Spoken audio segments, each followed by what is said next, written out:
Hi, we're Group 13 and today we will be presenting our idea for a pedestrian crossing safety system. Within the city of Guelph, a pedestrian is injured in a collision every 10 days. When compared to similar cities within the region, such as Waterloo, this number is relatively high. Upon further investigation, it was found that the majority of these collisions were occurring while distracted drivers were attempting to turn left or right.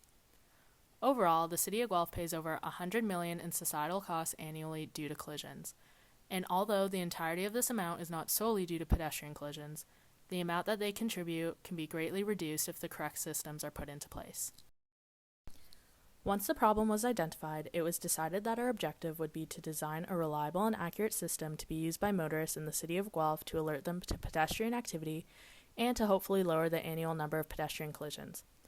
As a team, it was also decided that the focus of our project would be on solutions that could be directly applied to pre-existing intersection infrastructure. Therefore, in-car solutions to our problem were not considered. A variety of constraints and criteria were established in accordance with the City of Guelph Facility Accessibility Design Manual in order to assess the feasibility of our design. However, the following 7 were deemed the most important. For engineering constraints, according to Guelph FADM section 4.1.3, 4.1.4, and 4.3.17, our solution must not obstruct sidewalks or roads in a clear width of 1.5 meters. For any accessible routes, including crosswalks, must not be decreased by any protruding objects.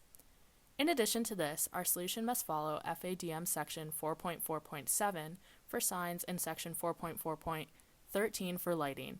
Therefore, any solution involving signs or lights must be clearly visible at all times. Finally, our solution must work reliably in average Guelph temperatures ranging from -30 to 30 degrees and be able to withstand a variety of weather conditions.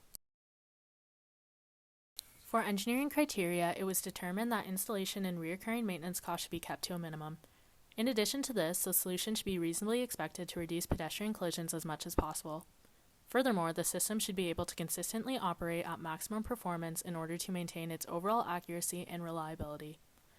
Finally, the amount of additional work required by the pedestrian should be kept to a minimum to encourage consistent usage within the community.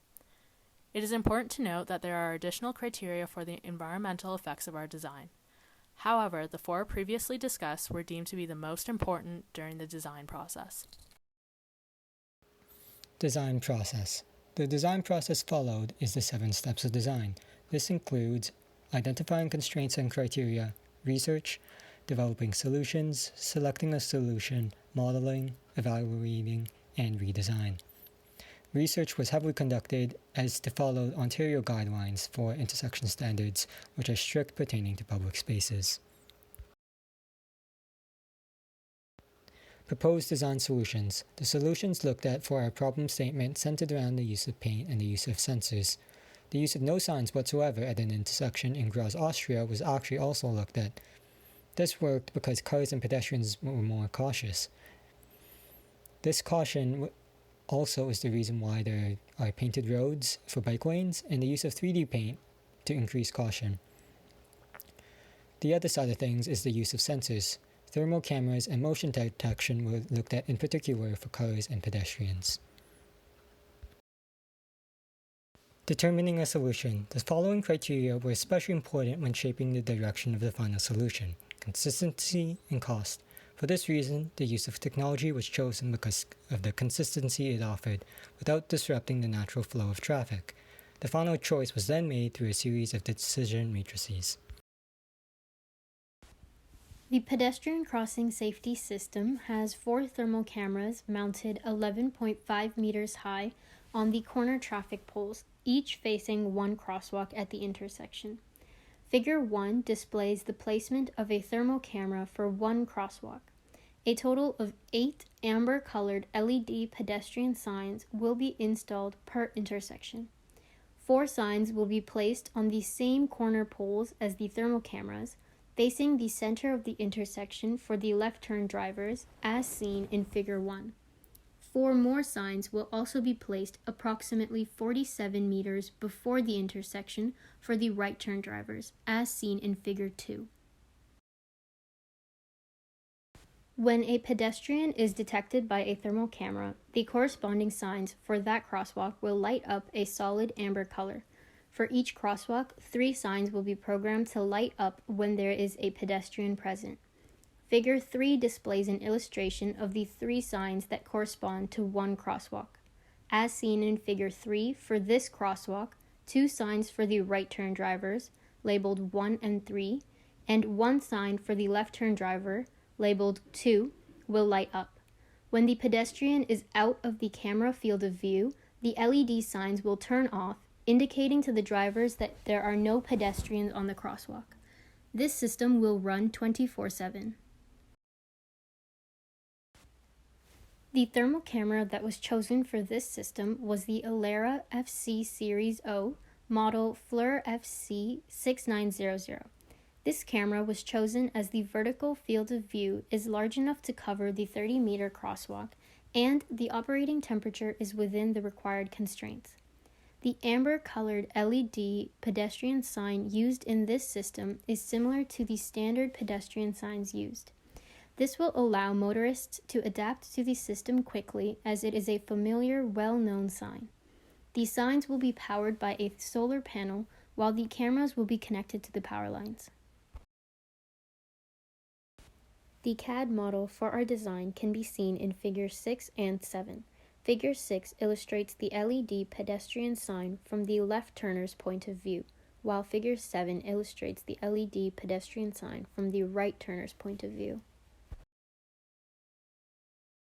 To ensure that the design can be approved by the city, the warning sign is a standard sign from the Ontario Traffic Manual, and the thermal cameras are set up following the red light camera system in the Highway Traffic Act. The total effectiveness of this design was determined based on numbers from past experiments that are similar to our design. Most studies were done with rectangular rapid flashing beacons at mid-block crossings. A study on thermal cameras concluded that a thermal camera would detect pedestrians 92% of the time. Past experiments concluded that approximately 82% of drivers yielded to pedestrians at mid-block crossings when a rectangular rapid flashing beacon was on.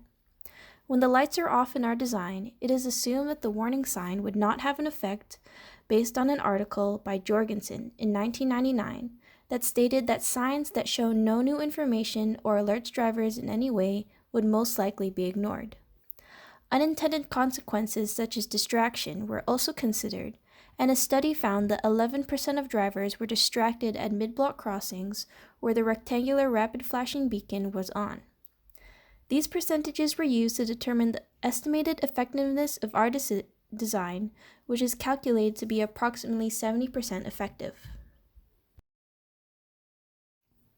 The pedestrian crossing safety system was specifically designed to increase the safety of pedestrians at Guelph intersections. Based on 2019 and 2020 collision reports, it was found that approximately 50% of pedestrian accidents occur at intersections. 35 to 40% were due to driver inattention or failure to yield. With the effectiveness of our design, it is estimated that the design would reduce all pedestrian accidents by 15%.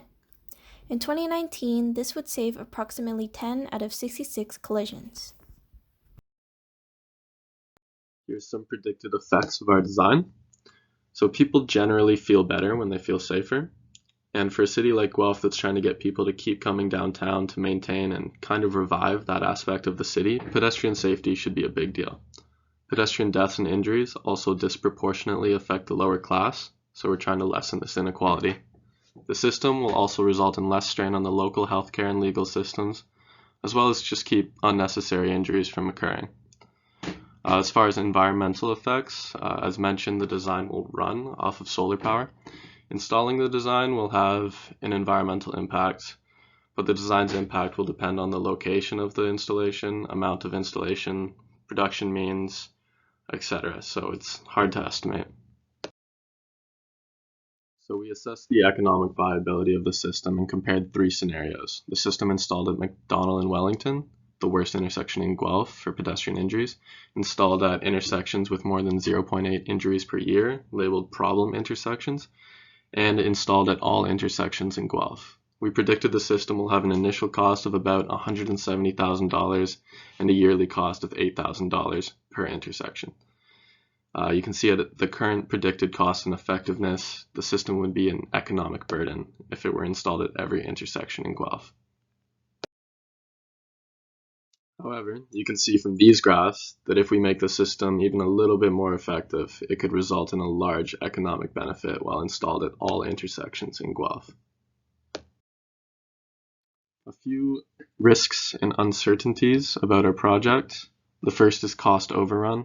You can see here a graph comparing the benefit-cost ratio to the increase in predicted cost of the system if it were implemented at all intersections in Guelph. You can see that if the system runs over budget at its current effectiveness, it would turn into a money sink for the city pretty quickly.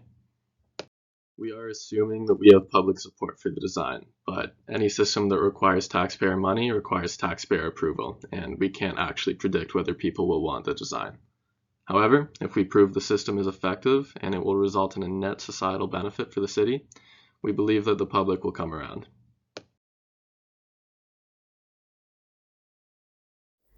The uncertainty with the effectiveness of our design is that it cannot be easily tested. The numbers used to determine the design's effectiveness were based on past experiments that were similar but not the same. The calculated effectiveness would also still depend on whether or not the driver responds to the system. Testing would also be an issue with municipality approval. Although the parts in our design are standardized, more testing needs to be done to be approved by the city. We have to prove that the system increases the safety of pedestrians rather than cause more distractions or more accidents. To be able to test this design, we would need a buy-in from the municipality and a driver simulation that compares similar intersections with and without the system.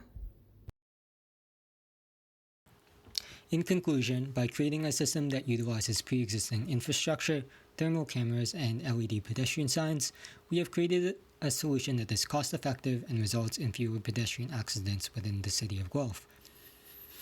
With a cost of $161,000 per intersection, a 10-year life expectancy, and an $8,000 annual maintenance cost, this design results in an expected reduction of 15% for pedestrian accidents. Therefore, we believe that our overall objective was achieved. A recommendation to further the design is to gain approval from the Municipality of Guelph and the Province of Ontario. This would be achieved through testing at minor intersections before implementing and gaining approval for larger intersections.